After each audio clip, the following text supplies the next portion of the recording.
নমস্কার বন্ধুরা, কেমন আছেন সবাই? দীপালি অফিসিয়াল আরও একটি ব্লগে আপনাদেরকে স্বাগত জানাই। আজকে কোথায় এসেছি বলুন তো? দেখেই তো বুঝতে পারছেন, এটা একটা মেলায় আজকে এসেছি। একটা মেলা, এই মেলাটি হয় ডায়মন্ড হারবার রোডের উপরে 46 মোড় বলে একটি জায়গা আছে, সেখানে একদম রোডের উপরেই মেলাটি হয়। আগে এই মেলাটার খবর জানতাম না।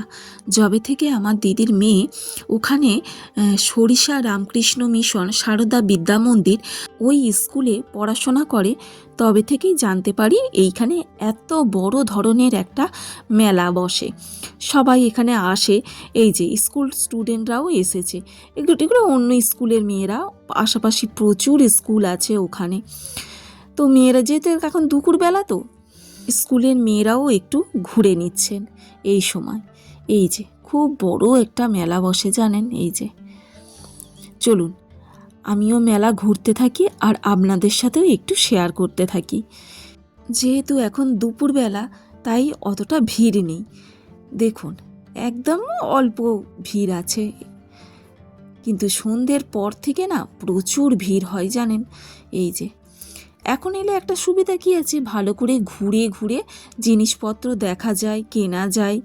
এই যে এদিকে খাবার দোকানও আছে, এখানে পাপড়ি চাটের দোকান আছে, ফুচকার দোকান আছে। এই যে চলুন একটু ওই দিকটায় যাই, যেখানে ওই ইলেকট্রিক নাগরদোলাগুলো দুলছে, ওই দিকটায় একটু ঘুরিয়ে আনি চলুন। এখন বেশিরভাগই সবাই স্কুলের ছেলেমেয়েরাই আছে, ওরাই এই নাগরদোলাগুলো দুলছে। এই ইলেকট্রিক নাগরদোলায় চড়বো কি, এ তো দেখেই ভয় লাগছে। এত উঁচু একটা নাগরদোলা, একটা তাল গাছের সমান, কি তার চেয়েও হয়তো বেশি হবে, এত উঁচু। আমি জীবনে কখনো এত উঁচু নাগরদোলায় উঠিনি, পাই রাখিনি এই নাগরদোলায়। খুব ছোটোবেলায় একবার উঠেছিলাম কাঠের নাগরদোলা, তবে সে আমার শিক্ষা হয়ে গেছে, একবারই উঠেছিলাম, সেই প্রথম আর সেই শেষ, আর দরকার নেই।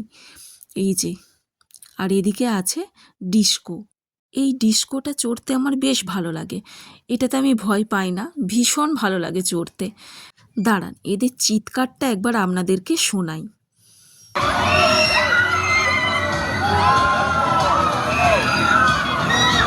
দেখেছেন কি হারে চিৎকার করছে এরা। এই ডিস্কোটা আমি চড়েছিলাম অনেক বছর আগে, তখন আমি ক্লাস 9-এ পড়ি, শান্তিনিকেতনে বেড়াতে গিয়েছিলাম। শান্তিনিকেতনের মেলায় আমার এক বান্ধবী এই ডিস্কের মধ্যে জোর করে তুলেছিল, আমি উঠতে চাই না, প্রথম ভয় পেয়েছিলাম, তারপর থেকে সাহস হয়ে গেছে, আর ভয় পাই না, এখন ভীষণ ভালো লাগে এই ডিস্কো চড়তে। চলুন আর একটু ঘুরে দেখি। আর্টিফিশিয়াল ফুলদানিগুলো খুব সুন্দর, আর এই যে দোকানটা দেখছেন, এটা সমস্ত কিছু আছে মাটির জিনিসের ওপরে, মাটির কাপ প্লেট, মাটির ভাঁড় থেকে আরম্ভ করে সমস্ত কিছু, জগ সব মাটির। আর এই দোকানটায় আছে বিভিন্ন টাইপের পাঁপড়, বড়ি, আচার, এইসবের একটা দোকান বসেছে। আর এদিকে আছে বাচ্চাদের খেলনার দোকান। এই যে চারিদিকটা ঘুরে ঘুরে দেখছি, খুব সুন্দর মেলা হয়।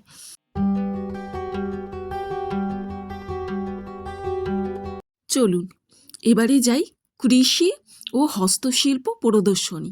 এই যে মান গাছটা দেখেছেন, কত বড় একটা মান গাছ, পাশেই দেখুন কত সুন্দর সুন্দর হাতের কাজ করা, কোনোটা এমব্রয়ডারি করা, কোনোটা কাঁথার কাজ করা, দুর্দান্ত কাজ করা। এই দেখুন একটা জাহাজও বানানো আছে এখানটায়, দাঁড়ান আপনাদেরকে একটু ভালো করে ঘুরিয়ে ঘুরিয়ে দেখাই। ছোট্ট মতন একটা কাঠের জাহাজ, পালতোলা নৌকা, ওটা জাহাজ নয় সরি।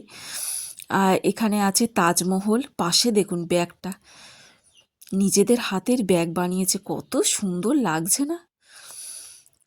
আর ওই দূরে আছে লাউ, ওল, আর একটা দেখুন মান গাছ, কত লম্বা একটা মান গাছ। মাটির কুঁজোটা দেখেছেন, এই যে মাটির কুঁজো, খুব সুন্দর লাগছে।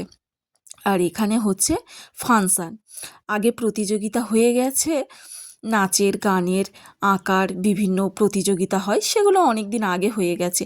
আজকে তো শেষ দিন, আমি শেষ দিনে মেলায় এসেছি, তাই এটা ফাংশান হচ্ছে। আপনাদেরকে গানটা শোনাতে পারলাম না কপিরাইটের জন্য, কিন্তু দুর্দান্ত ভালো করেছে। চলুন এবারে একটু টুকিটাকি কয়েকটা জিনিস কিনে নিয়ে বাড়ি চলে যাই। এই দোকানটার মধ্যে বসেছে টিফিন বক্স, তারপরে আছে বোতল, বিভিন্ন মশলাদানি, অনেক রকমের প্লাস্টিকের জিনিস এখানে বিক্রি হচ্ছে। খুব সুন্দর সুন্দর।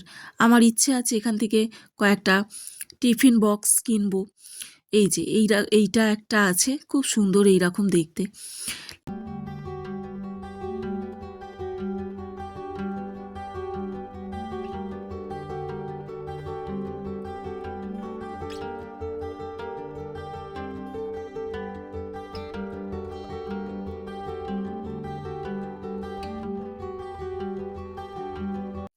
চলুন, বাড়ি চলে এসেছি।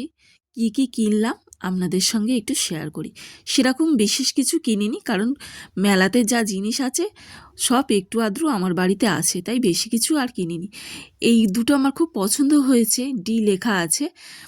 এই যে এটা আছে কাঠের উপরে ডি লেখা, খুব সুন্দর। এই যে পিছনটা কাঠ আর উপরে ডি লেখা আর একটু একটু অভ্র দেয়া, খুব সুন্দর। আর পাশেরটা আছে প্লাস্টিকের ডি লেখা।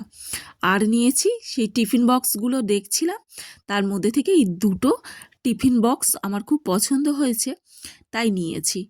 এই যে এইটা একটু হটপট টাইপের টিফিন বক্স। এই যে ভালো হয়েছে, কোথাও পিকনিক টিকনিক করতে গেলে এর মধ্যে লুচি আলুর দম নিয়ে যাওয়া যাবে। আপনাদের কেমন লাগলো বলবেন।